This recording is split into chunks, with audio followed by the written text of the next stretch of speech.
Yo, what's up, guys? Welcome. It's been a minute, huh? Yeah, it has.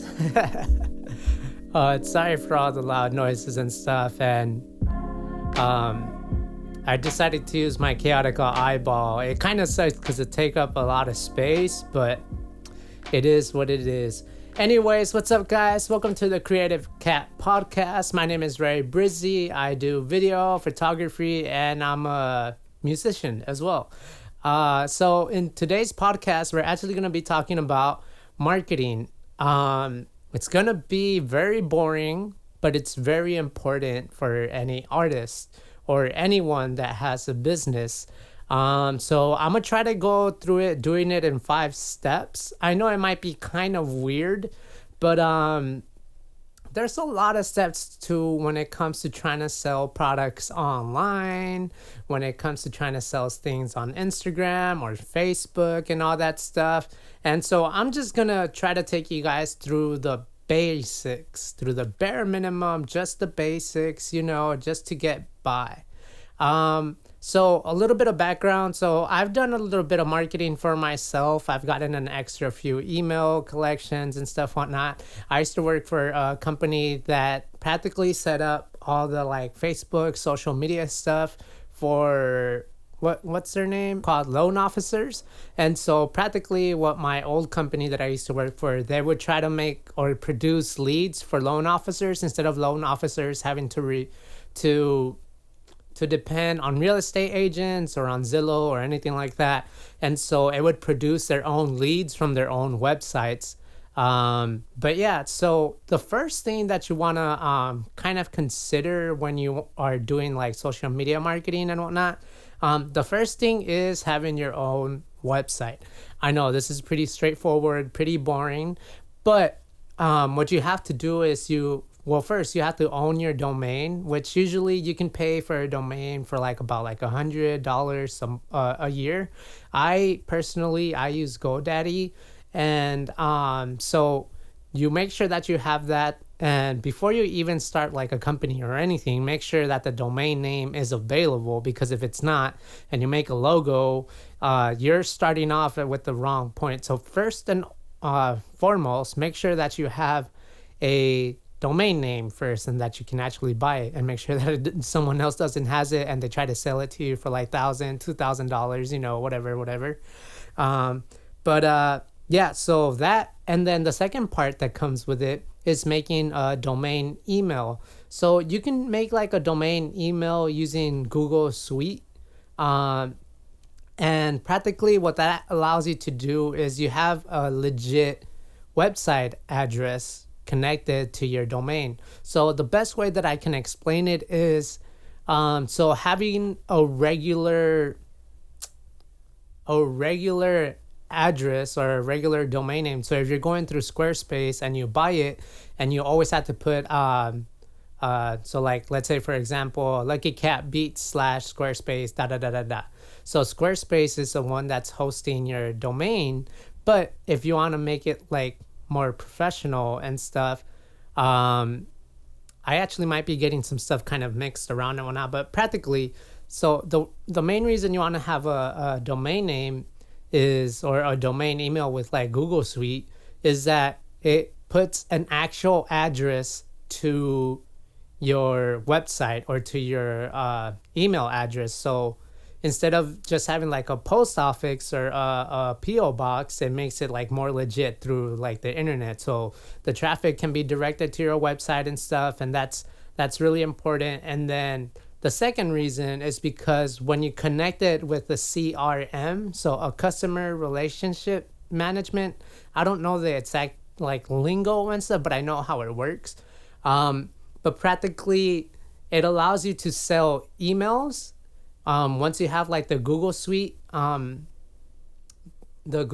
email, it allows you to send emails that will, instead of going into spam, it'll go into people's hopefully their primary inbox, or even their, because Gmail tends to filter things through, so they'll filter out through, so there's 3 different ways that your emails can land.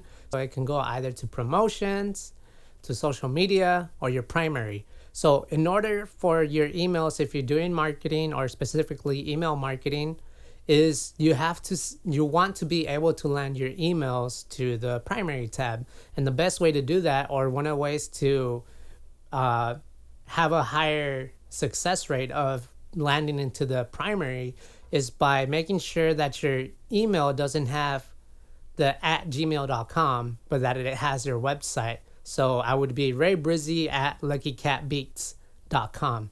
So first you have to make sure you have your domain name for your website, and then you can make up a G Suite account, and that practically gives a real address to your domain website, and then you can do Gmail, or you can send emails from there and whatnot. So that's the first step that you want to do when you're doing marketing.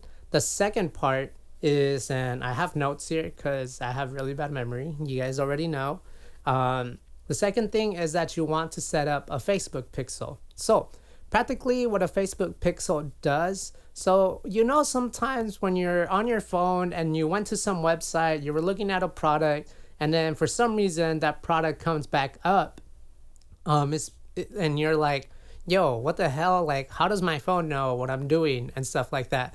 Well, it is actually that the Facebook pixel tracks you when you go to somebody's website. And so what the Facebook pixel does is just it tracks you. So every company can make a Facebook pixel, and they can attach that to their website. And the reason why you want to do that is so that you're tracking people. So if someone goes on your link, whatever link it is that you have, and on that link you put a Facebook pixel for whatever product you're trying to sell, and then from there, so like you're tracking the people that are going to that particular link. And so the good thing about that is that you're able to do ads to people that clicked on the link, and these are people that are probably interested, versus just doing a Facebook ad with a targeted audience. Like, that's good, but it's not as good as people that are already visiting your website, because the people that are visiting your website are already interested in what you have to sell. And so that's the importance of like having a Facebook pixel, and then that, along with having your website, you can put the Facebook pixel onto your website and stuff like that. So that's really, really important, especially for businesses and creative artists and stuff. I'm going to go a little bit more in depth about specifically for creative artists, but just give me a moment as I'm just going through this list. All right. And so actually, I want to talk about an example. Someone that actually did this have anybody heard of Token, the YouTube rapper? So what's really, really interesting is, so before I go into, so first you're going to have the website, then you have Facebook pixel, and then you have to do email marketing, which is the purpose that you have all the previous ones. So with email marketing, I particularly use MailChimp. And with MailChimp, you can collect people's emails that are interested in your products. And then you can tell them like, hey, we're having a sale this month, or we're having this. And you just build up that email list over time. And you can use MailChimp to do that. And the reason why I bring up Token, the YouTube rapper, is because Token used to use MailChimp. It's kind of crazy. So one time I was going through the internet. I was just trying to find out if there was any artists that did MailChimp. So I would go on artists' websites, and then sometimes they would have like a sign-up form. And Token had that very, very early on, which is crazy. So like if you go through his YouTube channels, he would have the link to MailChimp to sign up. And so that's really important for artists or for any businesses, because like I said, you have to build up an email list to sell people, particularly like if you're an artist, you can sell them t-shirts, or you could sell them like products and stuff like that, or you can sell them your music, or you can automatically send people emails that like, hey, look, I have a new song to your YouTube channel. And that's really important because it's just an easier way to keep in contact with people. Or you could do the opposite. You could do text. I don't personally use text right now just because I'm kind of broke. So I'm trying to save up money. But those are the two options that you have. But usually I prefer doing email marketing. You could do both, but I'm more comfortable with email for now. But yeah, so that's the crazy thing about MailChimp is that you could see all these other artists like Token that use email marketing to build up his platform, to build his audience. And I thought it was really, really crazy because now that he's kind of blown up, a lot of people just think that it's overnight. So let's say, for example, and this is the second point that I'm going to go to is social media. But practically what you have to do first is I see a lot of artists and they'll have URL links on their Facebook, on their Instagram, or on their Twitter. And I'm personally guilty of this, but they'll have URL links to other websites. And originally, this is what the other business that I was working for was trying to do. So you don't want to go to an external website and give them your traffic online. You want to send all your traffic to your own website, and then you want to make it so that you can grab people's leads or their emails or their contact information, because then you can contact them again if you need to, versus if you send them to another website. So I know a lot of people use Bitly or Linktree and stuff like that, and from what I know is they don't necessarily really capture the information of people that want your certain products, whether it is music, and an item that you're trying to sell, or a service, or even like e-commerce and stuff like that. So what you want to do is, so you have to have everything set up that I mentioned first. So the first thing you have to have set up is your website, your domain name, your domain email, and then after that, you have to have your Facebook pixel ready to go so that you can post it on any of your links. And then the third thing that you have to do is you have to make sure that you have MailChimp. So MailChimp is going to end up being the way that you can capture people's information. And so that's important so that you can contact people later on as whatever it is and however your business grows. And so that you can contact them about selling stuff or music or a podcast or anything like that. And then the last thing is making landing pages for your social media. But the landing pages, you want to make it so that each one is catered to a specific social media. So for example, when you're on MailChimp and when people click on a particular link, MailChimp will tell you how many people have opened it, how many people have viewed it, how many people have clicked on the links. But the thing that is also important is figuring out where all the traffic is coming from.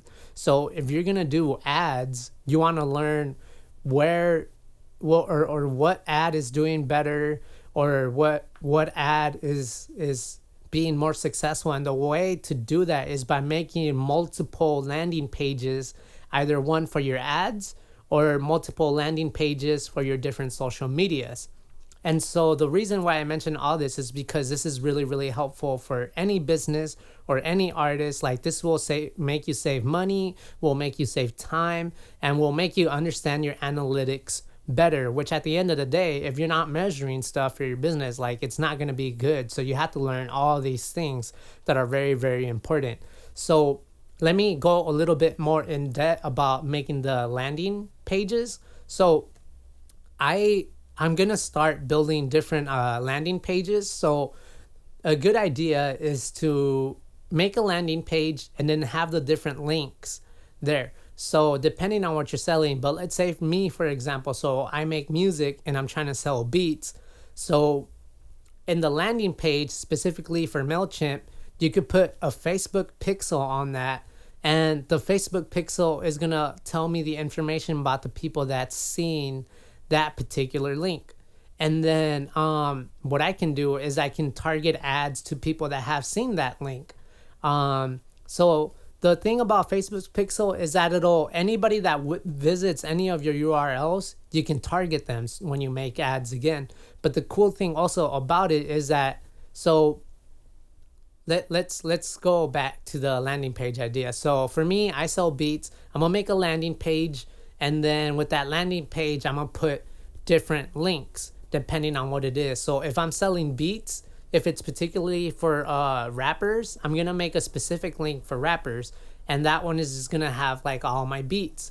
So I'm gonna have like my link to BeatStars, or I'm gonna have my link to this. But if I make the original link to a landing page with my Facebook pixel, then I recovered some of the information for targeting that I can do for a Facebook ad. Now, for example, let's say you want to do the same thing, but you want to do it for Twitter.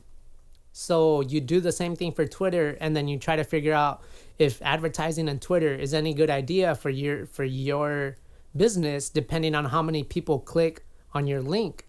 And so this is one of the ways that you can decide where would be the best way for you to do advertisements. That's practically all that it really goes to into marketing. It's very technical. It's very step-by-step process, but it's very, very, very important. And you have to try to like make sure that you set it up so that you know who's visiting what link, so that you could figure out where to do marketing, or particularly what platform to do marketing.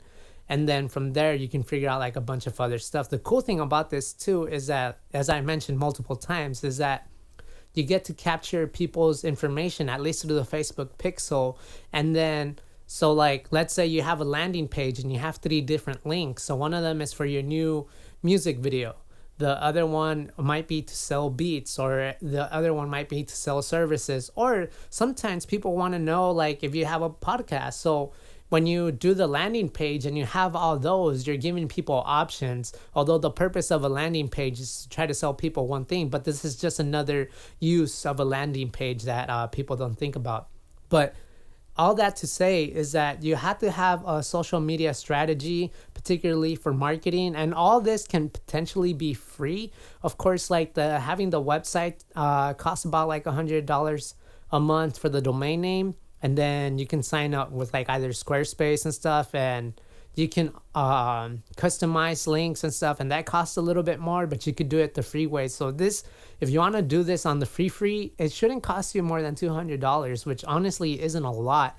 And to get all that information is very, very important, along with capturing people's information. So let's do a little quick recap on what you guys should do. So first and foremost, make sure that you get a website and that the domain name is available, and that domain isn't taken up in all your social media platforms.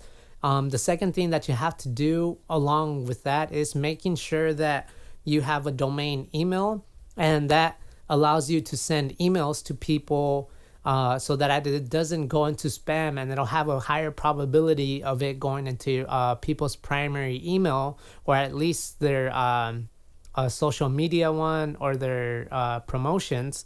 And then after that, you want to make sure that you set up a Facebook pixel. The Facebook pixel is going to be able to track people through whatever links that you end up using. And then the next thing that you have to do is have a way to capture people's emails and to send marketing emails to them. And the website that I use is particularly MailChimp. And then after that is making sure, so with MailChimp, you could do customizable landing pages. And within those landing pages, make links that go to whatever content that you're trying to sell, or whatever it is that you're trying to sell to people, and make it customizable. So that way, when people go to your landing page, you already have a Facebook pixel that's going into that. Make sure that you have different landing pages for different social media links depending on what it is. So have a YouTube one, have a Twitter one, have a Instagram one, have a Facebook one, and to see which ones of your social medias are more poppin', so that you can, in the future, when you're doing ads, you're using the social media platform that's getting you the most traffic. And so, yeah, that's kind of what I wanted to talk about, social media marketing. And let me check my phone, because sometimes I do tend to lose track of time. So I got about 10 minutes left. But the last thing that I want to mention too is that personally, as the owner of like Lucky Cat Beats, I am actually going to stop giving my beats away for free. And the reason why, it's because it's kind of counterintuitive, and this is something that you have to learn about your audience, is study your audience, see what they want to know. Because, so like for my example, if I'm giving away something free, make sure that it doesn't affect potential customers. Because if you give a product that's free, particularly for me, then that means anybody can get it. And if anybody can get it, then I can't sell it to anybody. And specifically for music, if you're selling beats or you're trying to give away beats for free, like, it kind of takes away the reason of people even trying to find a beat from you. So right now, when I upload to YouTube and whatnot, like, all my beats are royalty free as of right now. But I'm going to change that so that I'm going to be selling beats now. And the reason I'm doing that is so that I can protect myself from if someone steals my beat, but I make it that it's royalty free, people are going to be like, oh, well, I don't have to pay him, in the long run. But if I start making beats now, and like, let's say if someone steals it, but I have terms and conditions under it, then they're going to have to pay me eventually. And so I think at first I thought free traffic was good, but it's not very, like, it doesn't convince people to try to buy a beat. So for me, I just have to start selling beats and doing, or at least leasing beats. And so that's a step that I'm moving into, that I didn't think I would be doing it, because I thought I was going to do free beats for about a year to try to get more exposure. But I'm going to start selling beats as of now after this podcast. And that's the other side of things that a lot of people don't talk about, is that you have to figure out your audience, figure out what your customers want and stuff like that. And it's been a learning process for me, to be honest. And I've learned a lot about like the email marketing, as I was telling you guys about, but it's kind of like detracting having free copyright music or free royalty beats music, because in the long term, like, everyone can hop on that song, and if everyone can hop on that song, it doesn't make the song unique. So that's the other thing that I'm gonna be doing. I'm gonna start selling beats and whatnot. It might be like cheaper and stuff, like the leases, but it protects you from people just stealing your music completely and you not being able to make money out of it. And so yeah, but besides that, I don't have a lot to talk about. I'm super excited, as I mentioned in my last podcast about saving money, but I'm going into my first season of having to pay for housing. So that's really made me focus more and zone in more and whatnot. And this is something that Gary Vee kind of talks about sometimes, is just stop letting like your parents pay for stuff or for like housing and whatnot. And with that, I've gotten a little bit of a more hustle. And so if anyone is out there like still buying like gear and stuff, you just have to take a jump and just start doing things, like live on your own if you can. And man, like, I've gotten such a like fire lit under me, and I've been working a lot harder. I've been trying to work a lot smarter. And like, there comes a time and point where you just have to start selling things, and that's where I'm at now. And so I'm really thankful for that, and I'm looking forward to just growing my business, and just it's just a new spot in my life, and I'm just looking forward to that. And yeah, shout out to the people that are in relationships or married and stuff like that and having a business. It's a lot harder than I thought it would be, but it's a good thing. And yeah, that's all I have for today's podcast. I hope that was helpful for you guys. Make sure that you subscribe to the channel, that you like the video and stuff like that if this was helpful. But yeah, I hope you guys have a great rest of the day. Peace.